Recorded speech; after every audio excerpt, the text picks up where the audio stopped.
about the law. Murphy's Law Podcast. Your host, Ian Murphy. And I'm just like, this is hard for him to hold back. So much I want to share. Remove all the emotion from all of this stuff. And they never wanted this to happen to the citizens again. We never stop growing as an individual, right? All right, welcome to this week's episode of Murphy's Law Podcast. I'm Ian Murphy. With me is Chris Kuhn, as always. So we had a couple of ideas in mind for today's podcast. One kind of came up last minute that we thought we'd maybe have a little bit of fun with. So as everybody is probably very well aware, there's some events happening in Ukraine. We're not going to really talk a lot about that. Everybody else can do that on their own. Yeah, we're not making light of it at all. But we did have an interesting caller today, this morning. Somebody called the restaurant here asking if I was going to be a true patriot and join the fighting in Ukraine. They didn't want barbecue? Apparently not. He was much more interested in whether or not I was a true patriot and was going to go to fight in Ukraine. So we figured we'd give John a call. John Rowe. Let's give John a call and see what John's got going on. I wonder if he's going to Ukraine. Maybe he wants to go with you. Okay, John.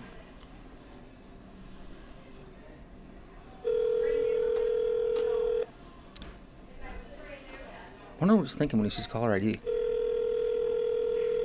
Should take bets on if he answers. She said it was a lady, too, I'm pretty sure.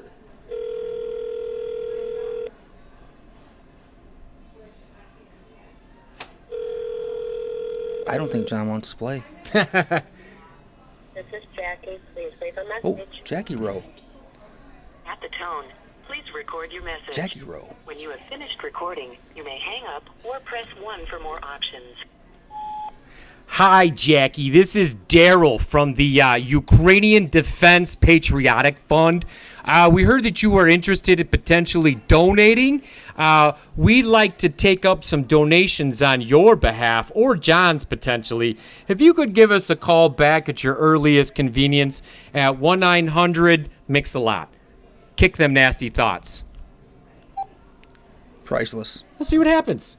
They won't call back. We had somebody calling while we were closed multiple times a day, an older gal that would call us, and she'd call us several times a day. The funniest of things, so we decided to start calling her back. Which is only fair. A la Bart Simpson from the 90s, just kind of making A little bit jokes. crank anchors. Why not? I mean, these people have way too much free time on their hands whatsoever. So for the record, no, I will not be going to Ukraine anytime soon. Well, and actually, I don't know about you, but- No, I'm not planning on it. I mean, I'm thinking someplace a little warmer, a little sunnier. But That little place next to Russia, the country next to Russia. So Ukraine is a little country in Europe, and Russia's a country next to it. And Russia invaded Ukraine, and that's not so nice. Paraphrasing our vice president from yesterday. But actually, I'm curious what being an American patriot has to do with fighting in Ukraine, which is not part of... That is... I also wonder that, and I can't kind of wrap my brain around it. It's like you couldn't come up with some better way to... So it makes me wonder, did she stop to think and forget to start again? Because this doesn't really seem to tie into anything. But then again, neither is half the comments that we've heard and laughed at and joked about. Sometimes I wish that we had recording on the telephone line as well.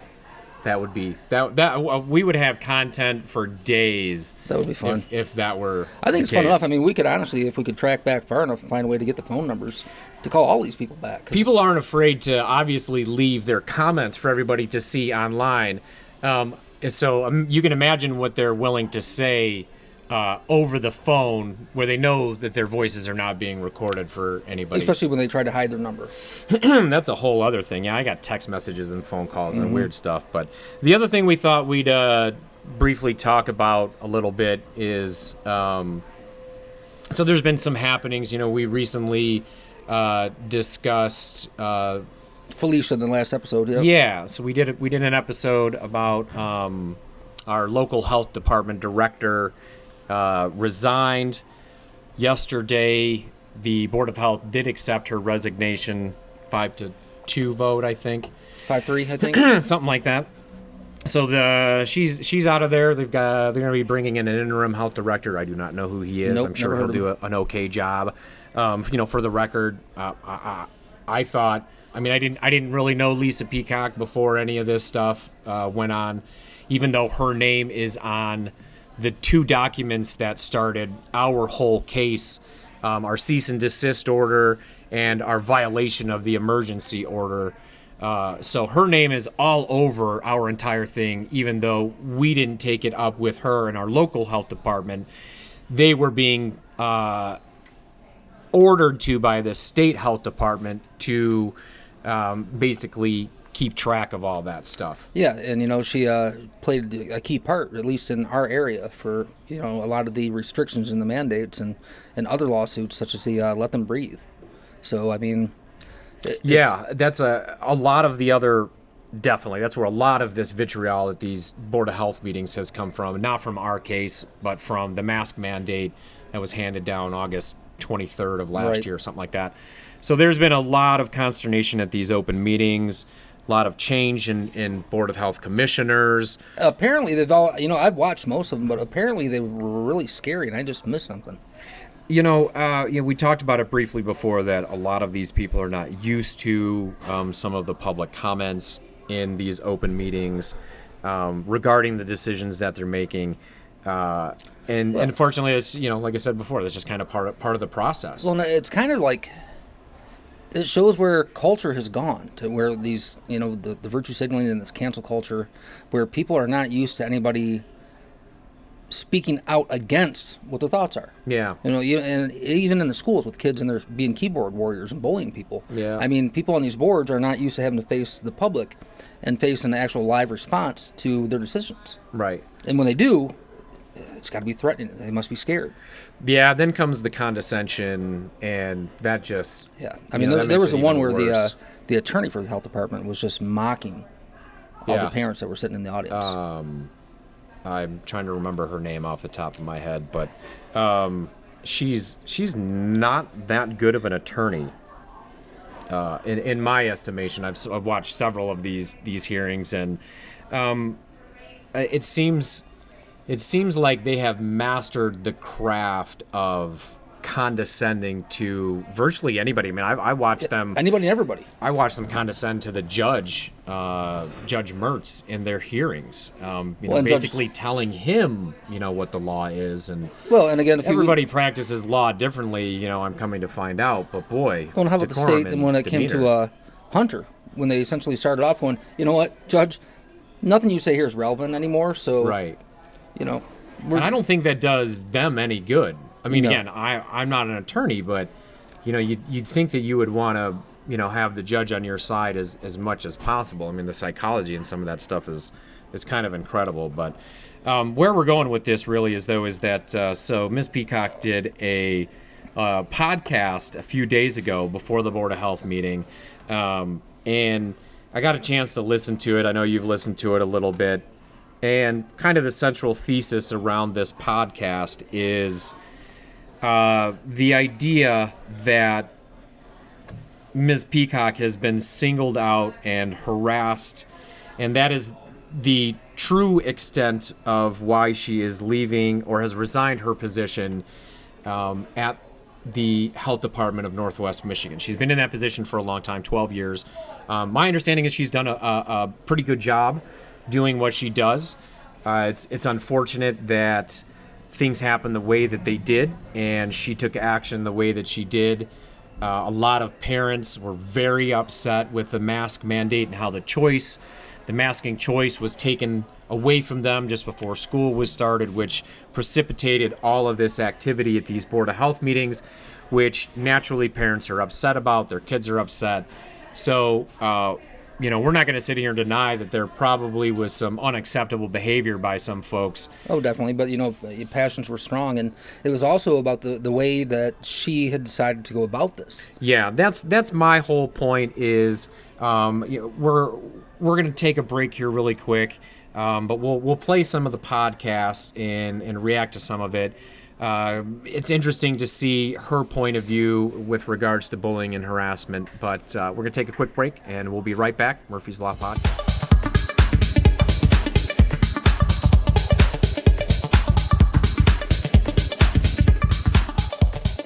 All right, welcome back to Murphy's Law Podcast. Ian Murphy, Chris Kuhn. I didn't get a chance to tell you this, but we got one of our first reviews or recommendation. Well, I guess in this case, it's a non-recommendation for our podcast on Facebook. Yeah. Well, what? Yeah, we're winning fans over already. What did they say? So Gail says we're rude, hateful, and idiotic drivel. Oh wow, Gail, my feelings are hurt. So I can't. I have to respond. You have to. I have to respond. Gail, what made you watch? Gail. So my basic response was, says the lady leaving a nasty review. Hypocrite much? Try again, Gail.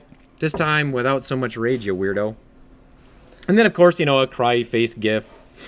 And then I had to throw this one at her. Instead of reporting posts you don't like and having them removed, just unfollow and leave like your dad did. Ow!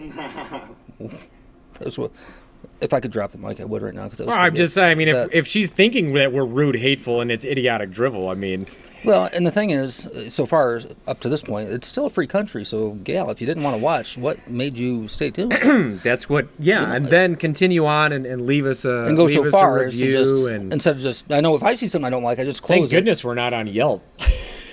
it. Oh, we should. So that's our latest Yerp review. And it's clearly, anybody that, for the most part, people that are patrons here at the restaurant or people that comment and respond for the most part, they know the mentality and the mindset that, you and I have, and that most of the people that come in here have. Yeah. And that's not a anti-vaxxer and grandma killer and, complete mask holes. It's, no, you do you, I'll do me. Don't force your will upon me. Yeah. If you want to wear a mask, if you want a vaccine, whatever you want to do. I've yet to trip anybody and drag them in here and force feed them. And I don't care what you identify as. I don't care what you eat, if you like barbecue or not. Yeah. Just be you. Be kind. I don't Be care if kind you're always. If you're not kind to us, just know. Sorry, I'm just trying to get into the Zen mindset. Oh. Yeah. So wait, the music coming up. We'll put so you there. we're gonna play a little bit of this podcast, which is wildly entertaining. Get your tissues out. And again, we're not trying to attack Miss Peacock in this podcast whatsoever. No. What my interest in this is the level of harassment that she has received. And we kind of understand a little bit of some of that, probably even more so, honestly. Again, I can't speak to her personal experiences. I can only speak to mine and those that you have seen here and been a part of. Well, and at one point in time, she mentions that even her home address was shared. Well, guess what? So was yours. So was mine. Yeah, exactly. So it hasn't been all saints on either side. Yeah, no. But it's definitely, if you read some of the reviews and comments left here at the Pig, there's some real assholes out there. So some things to note when listening to this as we kind of go through it, and we'll try and get through this quickly, but the production of this is slightly entertaining. There's some background music to it that really it feels kind of like they're trying to steer the listener. I'm trying to be diplomatic about it. Not like we're the greatest of producers here and we do our show, but again, we're not trying to. we're everybody's got their right to free speech, but we've been criticized plenty. So I guess this is our attempt to perhaps criticize a little bit. Yeah, but and it's also convenient the timing in which this podcast. The Crimea River stuff. Yeah. It's just I'm not buying it for this particular individual. But again, like I said, she has been at the health department for 12 years and has done my understanding is a very good job at doing what she does. So we're not trying to tear this person down. We're trying to draw the comparison of all of a sudden this reaction that she has to where she has to resign from her job, and some of the other things that she says that sound a little bit like entitlement and some of these other things. And how it's so different from what restaurant owners had to go through. Yeah. And bar owners had to go Yeah, through. and yeah, she's not going to get a lot of sympathy and barbers from me. had to go through, and Yeah. the people, the 2,000 restaurants that went out of business in the state. 3,000. 3,000 people. 3,000. 3,000 restaurants in the business went out of state. You know how they felt and the comments they had to hear. You know, both from people that were just plain angry that they couldn't come in and dine, or restaurants that had a limited menu, or in your case, grandma killers, baby killers, tell people to climb in your ovens. I mean, you name it. We'll see if we can post a link to this podcast as well. You know, we'll send stateside a little bit of traffic, maybe 1 or 2 links or clicks. But we may fast forward through some of this so you can listen to the whole thing if you like. It's 20 minutes in length, so it's not too bad. But so let's see if we can hear some of This this. is stateside. I'm April Bear. Several times during the pandemic, when state and federal governments declined to act, it was local public health officials who had the job of deciding the road rules for the pandemic. It has not been an easy job. Cue the music. Variants and infection rates changing fast. Then there's the pushback.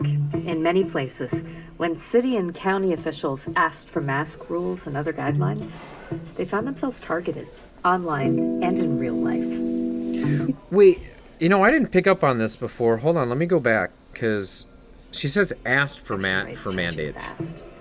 Then there's the pushback. In many places, when city and county officials asked for mask rules and other guidelines, Yeah, Asked hang on. who? Who were they asking? And city and county officials never asked. Not in our case, not up Actually, I here. didn't pick up on that before when I was listening to that. But I cannot compute that whatsoever. So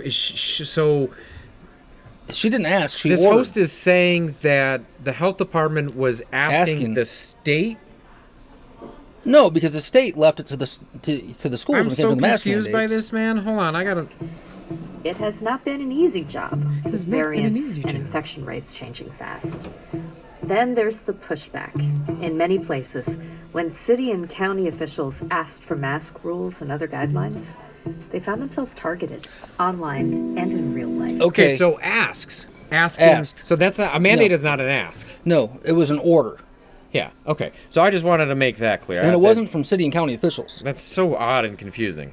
People have taken pictures No, it was of by the me state health department. in places where I wasn't aware.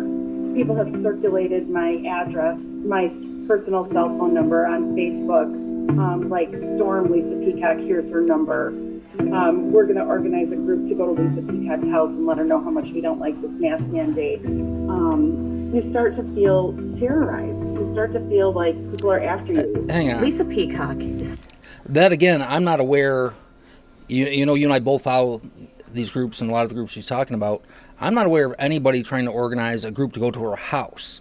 I know there were several times that the health department people were asked to go to basically picket and boycott, but I'm not aware of anybody, and I don't know anything, so it might be true.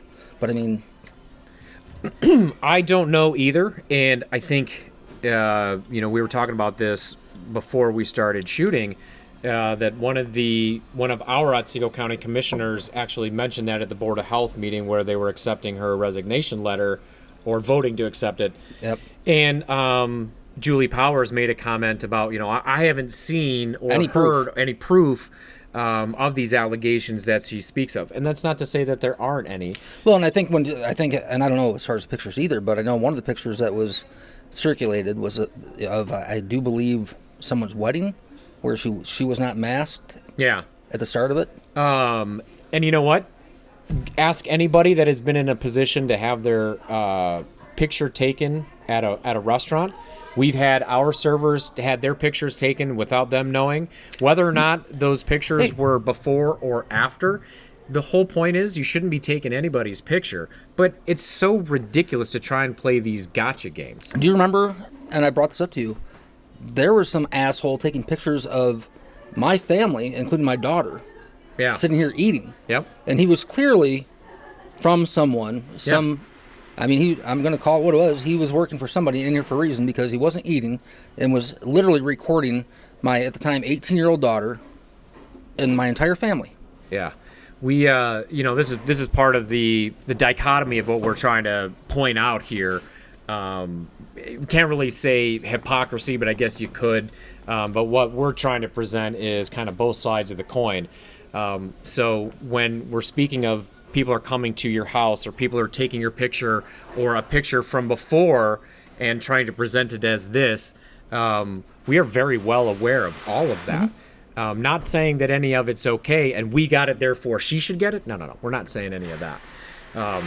We're going to take one more quick break here. We're going to play a little bit more of this podcast and get some reaction from it.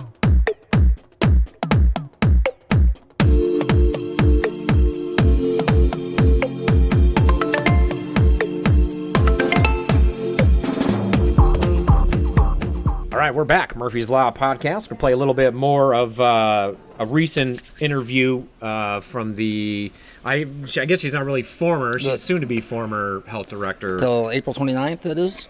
The lovely Miss Lisa Peacock. Stepping down from 2 jobs. She's health director for the Health Department of Northwest Michigan, an agency that covers 4 counties, including Antrim and Otsego.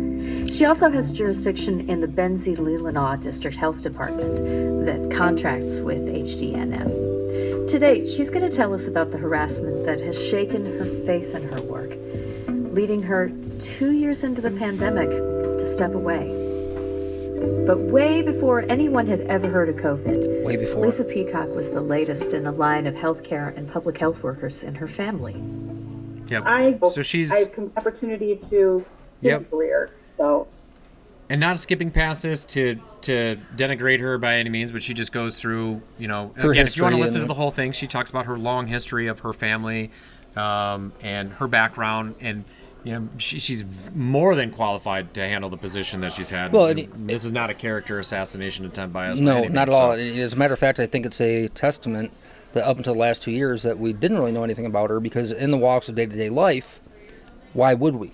Right. We wouldn't need to. Right. I mean, that's one of those departments that should, and always has, followed or functioned smoothly behind the scene. Yeah, exactly. Years. I've been in my current position, or at my current employer, for the last 12 years. Lisa, you told your board this week that you did not expect to be leaving the job. Can you say more about what you have enjoyed, or things that have fed you over the past couple of years? Kind of a weird way of putting that question. So many things have fed me. I was drawn to the Health Department of Northwest Michigan 12 years ago because I always admired that health department. They were always a leader in many innovative projects and anything public health. They were always at the forefront. And I just wanted to be part of it. And then they had a job open up as a nurse practitioner. I applied and went there. I live an hour away from that agency, and I've driven an hour to work every day for 12 years and have never regretted it, and never not been excited about going to work until recently. We just have done such an incredible team. Why then did you decide that it was time to go? So, the pandemic has been difficult for sure, but even early in the pandemic, we, that's the kind of thing that most public health practitioners, it's kind of the culmination of everything you've learned how to do, everything you've prepared for. When that vaccine arrived last December and we gave our first shots within 24 hours of receiving it, you can only do that when you have such a well-oiled machine that knows exactly what to do, and they have the heart to make sure that the community could be protected. I mean, those things fed me. I am extremely disappointed to be leaving at this time. I'm not ready. I am not done. I am at the peak of my public health career. I fully intended for this job to be my last stop. I was looking. So I want to stop right there really quick. And part of the overall arching conversation that they're attempting to have is what's happening in public health as it relates to the pandemic and the stresses that it's putting on that entire system and these people that are having to make these decisions. Well, what I find interesting is they're attempting to try and tell this story in under one lens. Just trying to paint the narrative. And I can't help but say it, but if that's the peak, what's the valley going to look like? working as the president of the Michigan Association of Local Public Health this year. And unfortunately, the political conditions around public health across the state have been difficult, but in particular in my jurisdiction of the Health Department. It disappoints me that somebody that has been around this health department for 12 years has decided to not attempt to be a part of fixing the process that is broken. Yeah, not working with the community switches. Because that, to me, is what this whole thing is about, is their processes are broken. The Board of Health had major disagreements, tried to remove her, and I think she talks about this coming up. She does. So there is a lot of consternation on that board. Members have resigned, new members have come in place. It's disappointing to me to see a leader, and I just say leader that way because to me, if you care so much about what you do and this department, why would you not try and fix the processes that have led to this entire issue? That's one of my biggest things. Well, and you know, and I understand that things have transpired that, you know, in a relationship like this, in an employer-employee situation, when somebody hands in a resignation letter, you know, I'm not really that inclined to try and talk you out of it if it's something that your heart is no longer into. Yeah, Commissioner Marcus did a great job of pointing that out last night, that, you know, you don't want to work for me anymore, then okay. But this conversation is about what is happening to public health officials, and there's no discussion about wanting or trying to fix it. It's basically like, no, I don't like it. It hasn't worked out. I'm getting harassed, and I'm done. I don't want to be a part of the solution. I was completely the problem-ish. She was following an unconstitutional law. So in that way, I will defend her. So let's keep this going. West Michigan, I just can't seem to turn this around. I can't seem to bring us back to the productive relationship that this health department has always had with their Board of Health. So it's not exactly a secret that public health officials at a variety of levels have been dealing with a lot the past 2 years, from, you know, just verbal abuse from members of the community, sometimes folks doing things that they felt was threatening. Can you just give us an idea of the kind of external challenges that you have dealt with over the past 2 years? Sure. Again, kind of another the weird, external challenges. fruity question. It's painful to have hate directed at you from people who don't know you at all and make assumptions about you. You know, that I hate children or that I don't care about the community or things like that. And so that's killing grandmas, endangering my community. Oh, time yeah, you heard that. All of these things have been launched in this direction as well. So again, I'm not inclined to have an ounce of sympathy for any of that. And you know, you had mentioned following state orders, and you know, thinking back to other lawsuits like the Let Them Breathe, which I was talking to one of the parents earlier today. Nobody made her order masks on all the students. I mean, what happened to an appointed and or elected official listening to the constituents that put them in that position? So that's my whole point of, you know, I mean, our lawsuit points that out, that they're delegating too much power to those people, essentially, right? Whether it's at the state level or the local level. That is what I'm talking about when I'm saying fixing the processes that have caused all of this. And I don't know what that is. I don't know enough about the Board of Health and how these things work. But what I do know is that the current process and how they do this now, especially, that the Board of Health and this health director position is so important. Well, I think there's going to be a lot of changes coming up because, you know, and to me, it's incredibly wrong when a board can appoint a position but can't remove someone from said position. Yeah, and that's what I think they need to figure out how those things need to work properly, because the people are upset and they're spending, this Board of Health is spending, you know, the last count we got last night was $52,000, I think, something like that, on this one particular case in this one jurisdiction. And they have another lawsuit that they're also dealing with from another county. But we're going to play a little bit more of this. We're going to take another quick break.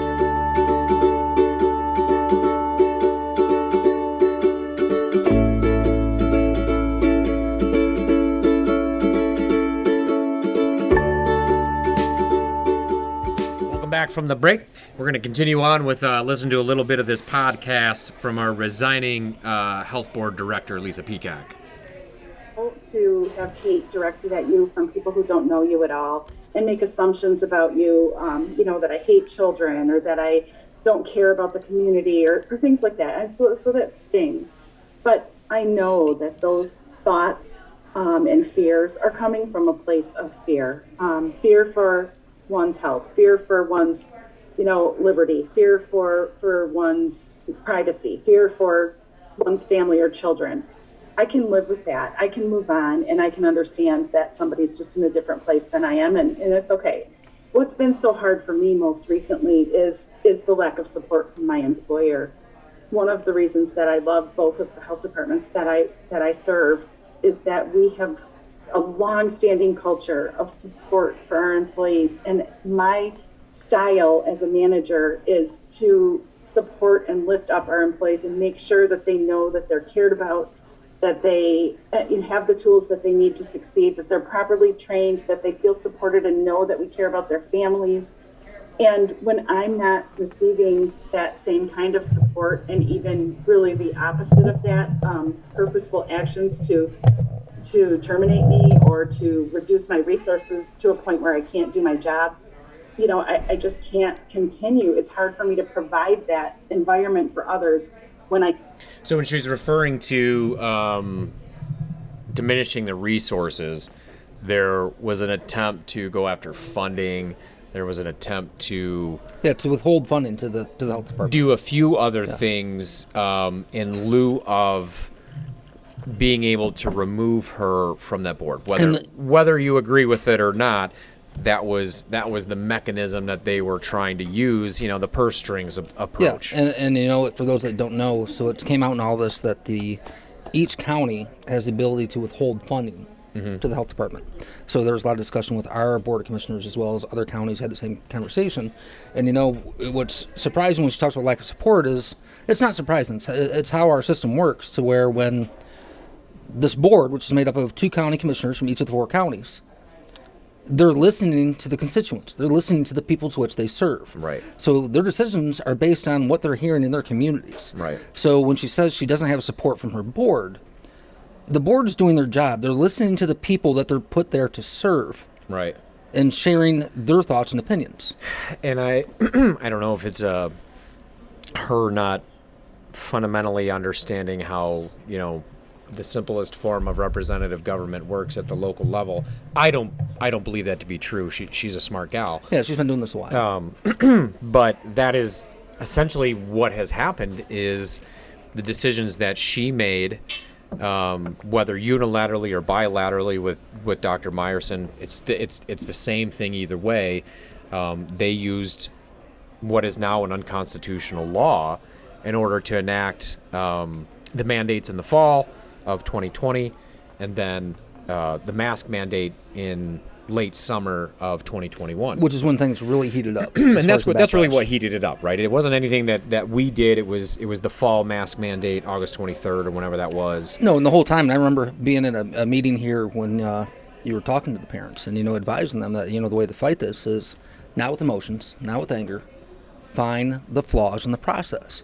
And the Iron Pig, all the arguments have been a flaw in the process. Failure to follow the process that they outlined in serving. Yeah. As well as, an unconstitutional law, which, again, I can't say this enough. That whole MCL, that loophole that they tried to exercise, a 3-paragraph long MCL, and only really one of which applied to their orders. Yeah. I mean, it's unfortunate. And, to think that there's not going to be any accountability for the things that you did to me is preposterous. Or not did to me, but did to me and everybody else. Right. All the parents, the kids. Collectively, all the restaurants. I mean, and I guess I can say to tell me where I can and can't go. Yeah. To tell me what I can and can't do. That I can't go sit in a restaurant. That I can't... to tell me. I would suggest that she should not necessarily be upset at her employers, the commissioners, if you will. She should be mad at either the health department director, Bob Gordon, and or Elizabeth Hurdle. That put her in the original position. That basically told them this is the avenue that you have at your disposal. There was different ways to go about it. As we pointed out in previous podcasts, and we pointed out in our lawsuit or our appeals, Ingham County Health Department got it right by going in and seeking out and using actionable information. The ones that we pointed out were the sororities and fraternities. Yeah, they actually posted a notice on the the houses. Yeah, I mean they had evidence that there were outbreaks in these particular places, and they went specifically to them. Put on the door, there may be COVID Why exposure. could not have been implemented at a school level? You know, I mean, if that were the case, you know. And again, I know we've long since lost track, but we've long since lost track of how many days, but still no contact tracing here at Iron Pit. Still none. I don't even think that's a thing anymore. No, it's not. Nothing's really a thing anymore. We've got some interesting FOIA requests that are coming up regarding the use of the anonymous tip line. So Which is horseshit. When we hear things and comments about people were calling me, people were doing this, the harassment, the bullying, I don't know of anybody that set up an anonymous tip line to harass Lisa Peacock. No. So the government's got one there on us. Well, and how many of those calls because I know you followed up with a lot of them, how many of those were you told, Ian, I'm sorry, it was anonymous? What happened to people being accountable for their actions? They're virtually all anonymous. You know, we had an interesting interaction with our local health inspector, Holly, who's outstanding, probably one of the You've best always spoke really highly of her. Inspectors that I've ever had to deal with. Not that I've been doing this for forever, but the 20 years roughly that I've been around restaurants. She was in for a biannual inspection, and the very next day there was a complaint about literally seeing a mouse or a rat a whole or something family mice in the restaurant. And she came by, and she knew it was bullshit, but she's got to do her job and has to follow up and make sure. And she's, why I didn't see any evidence of any of that yesterday, blah blah blah. So there is plenty of that kind of stuff that is happening. So again, I'm not really inclined to have a whole lot of sympathy for some of the things that she's alleging that did happen, and I don't have a lot of reason to suspect that they don't, but to the severity of which that they did happen is subjective. But if she faced a third of the trolls that you did, I feel bad for her. I mean, because and that's the other thing, that people that commented about the pig and got nasty, they were all trolls. I mean, they would make up fake IDs. All of them. No accountability for your comments or your actions. You know, she is right when she mentions the fear that she was just talking about a moment ago that we were playing. You know, a lot of this is derived out of fear. She's not wrong in that aspect of it. Your wife was freaked out when somebody published your home address. Yeah. I mean, that really shook her to the core, because that's crossing the line. On Thanksgiving. On Thanksgiving, and again, ironically enough, that we were having Friendsgiving here. Yeah. Just us, a small group of friends. It wasn't a party. The doors weren't open. It was... Yeah. So to throw out your voter registration information, your address and everything, I'm like, come on, that's crossing the line. Right. Right. More so if that evidence happens, that I agree with Lisa that my sympathy level is teet. So let's play a couple more minutes of this here. And I can't count on that environment from my own employer. I read that there was a move afoot to cancel your contract for the one part of your job. Are you able to tell us anything more about that? Yeah, well, it's been discussed in open meetings. So sure, two open meetings in particular that were very difficult, September 7th and November 2nd. We can probably skip this portion. Yeah. We've alluded to it a little bit. And that first one was rowdy. That was pretty... They had a couple of open meetings where the masks were first discussed. Parents showed up in force. They did. I mean, I always talk about the mama bears. You know, they woke up the hockey moms and the mama bears, and you don't want to get them pissed off. You had 4 counties where it showed up that one meeting. It's tough for... I'll say this as delicately as I can. It's tough for some of us guys to come out and express ourselves at open meetings.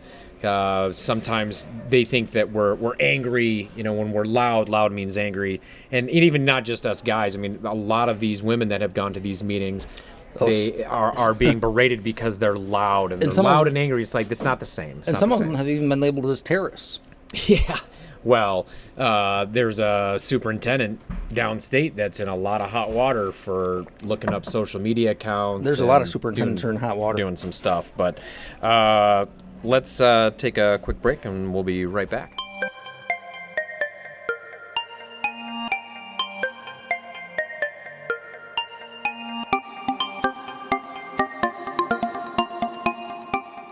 Murphy's Law Podcast.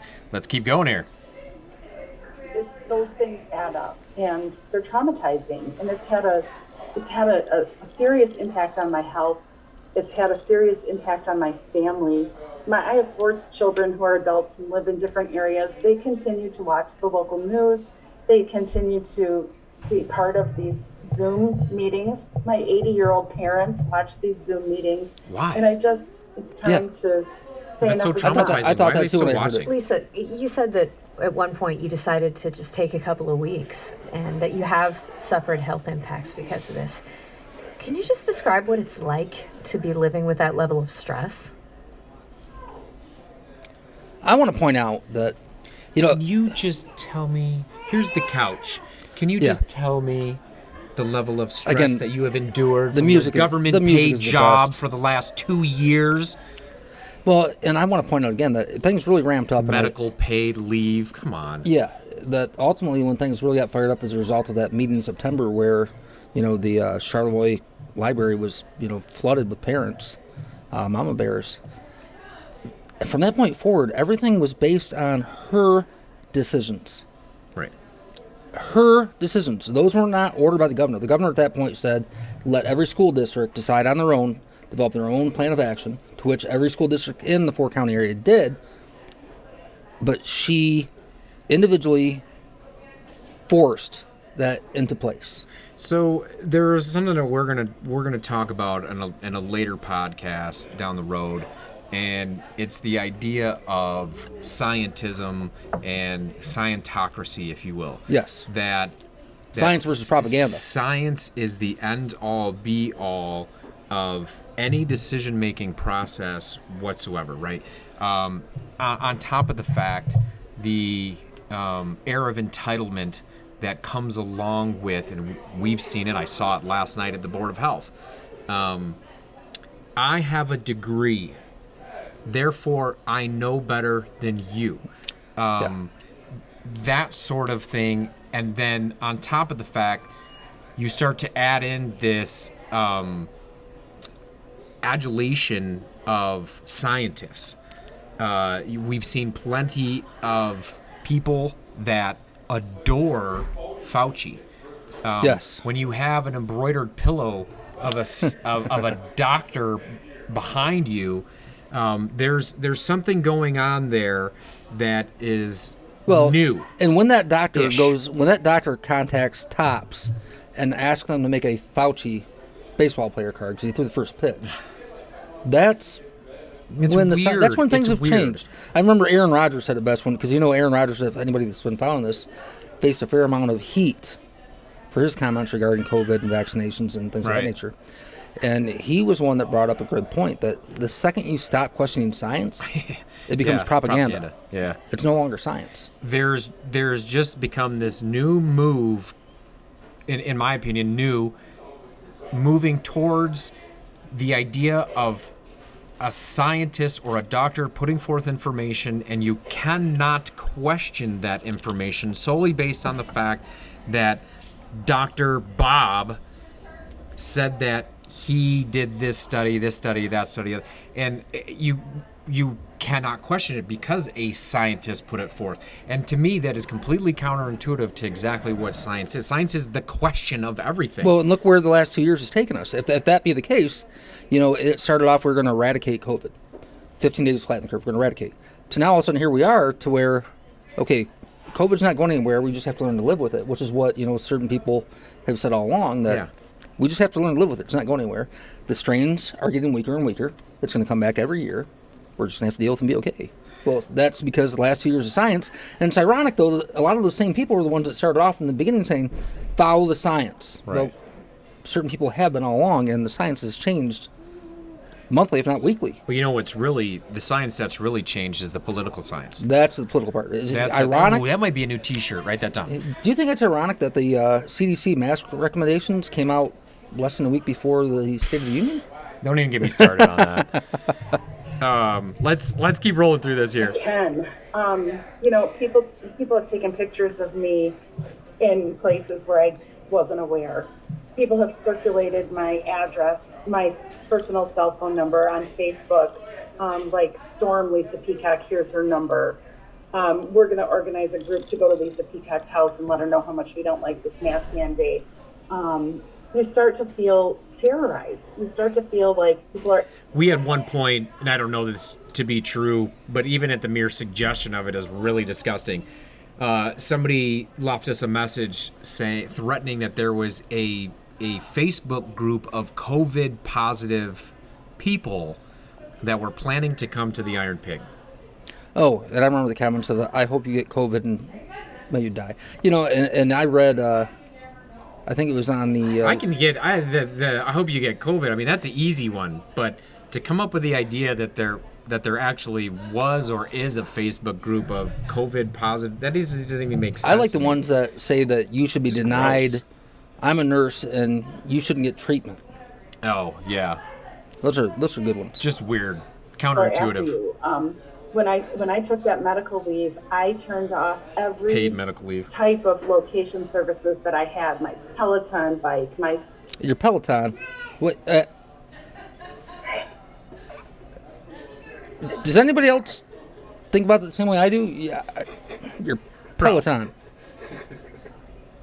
I about fell out of my chair when I first heard her say that. I was on a bike when I heard that and about fell off. Well, It's been days. But why does that I turned come off to mind location right away? services on my Peloton. It seems such an entitled thing to say to me that I'm just...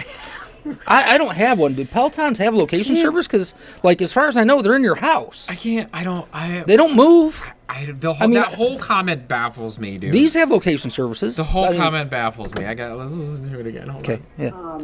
you start to feel terrorized. You start to feel another like T-shirt. I turned off my people are Peloton. after me. When I took that medical leave, I turned off every type of location services that I had, my Peloton bike, my cell phone, all of it, because I started, taking extra precautions at my house. And even when I returned to work, the threats and the harassment continued. And, there were several days that I didn't go to work in Charlevoix because I was not only afraid that, that I would encounter someone in the community who hated me so much that they might do something. I had an experience. And that's probably a real fear. September 7th Probably, meeting. but unfortunately, it's probably a real fear. Again, based on her decisions. So I wasn't sure that I was safe in that community. And then it erodes your confidence. Like I said, I'm supposed to be serving as the president of our local health association. And I was so excited, but this experience is so distracting that I haven't been able to take that role on. And thankfully, my colleague who served in that role before me has been willing to keep it. But, I'm disappointed that I couldn't do that. At the same time, I want to point out the fact that, yes, there was a lot of conversation regarding parents encouraging other parents to contact the health department and let them know how they feel, which to their health department's response was not taking any more messages, not checking the mailboxes so they're full so nobody could leave more messages, shutting off commenting on their Facebook page so parents could not voice their opinion, and then turning around and lying about the response data in regards to correspondence from parents pro versus con to say that there was literally no opposition to the mask mandates. They're trying to they are limiting. That's controlling the narrative. They're limiting public comment times, which a lot of places are now in lieu of so many people coming to public comment, so they don't have to be at these meetings all times of the night. Part of that I do understand, but that's not what this was necessarily designed to do. They tried to do 2 minutes. Thankfully, they passed 3 minutes. 3 minutes is hardly enough time. That's barely enough. People don't get past the intro for that. A coherent point out whatsoever. So it's interesting to me. There's a little bit more of this podcast that goes on and talks about vaccine mandates and some other stuff that she was involved with. But at the end of the day, really kind of what the dichotomy that we're trying to point out here is here is somebody that is crying wolf after the fact, after she's implemented mandates. I don't feel any sympathy for her after, she basically shut our restaurant down. And what I haven't told, we've mentioned it a few times, but we don't talk about it at great length. I actually reached out to her health department the day before we decided to open back up. Well, and their response to me and my olive branch to them was to show up 30 minutes after we opened the next day and serve a cease and desist, an incorrect cease and desist, might I add, because they had our coffee shop on there as well. Yeah, wrong address. And I knew right from there that it was going to be a shit show, and they had no idea what was going on. Well, because you had the opportunity in the original thought, because we were here with wrapping paper, to go about it the speakeasy way. Yeah. And I remember you saying, I'm just not going to do it. Yeah. And you actually called them and said, hey, this is what I'm doing. Yeah. I mean, come after me, we'll do what you need to do, but this is what I'm doing. You didn't hide anything from anybody. I never have. I never try. I got nothing to hide. No, reading the comments, clearly. Yeah, right? Exactly. All right, we're going to wrap it up here. If you want to listen to this whole thing, we'll post it on the link with this episode as well. Thanks for joining us. On behalf of Chris Kuhn, I'm Ian Murphy, Murphy's Law Podcast.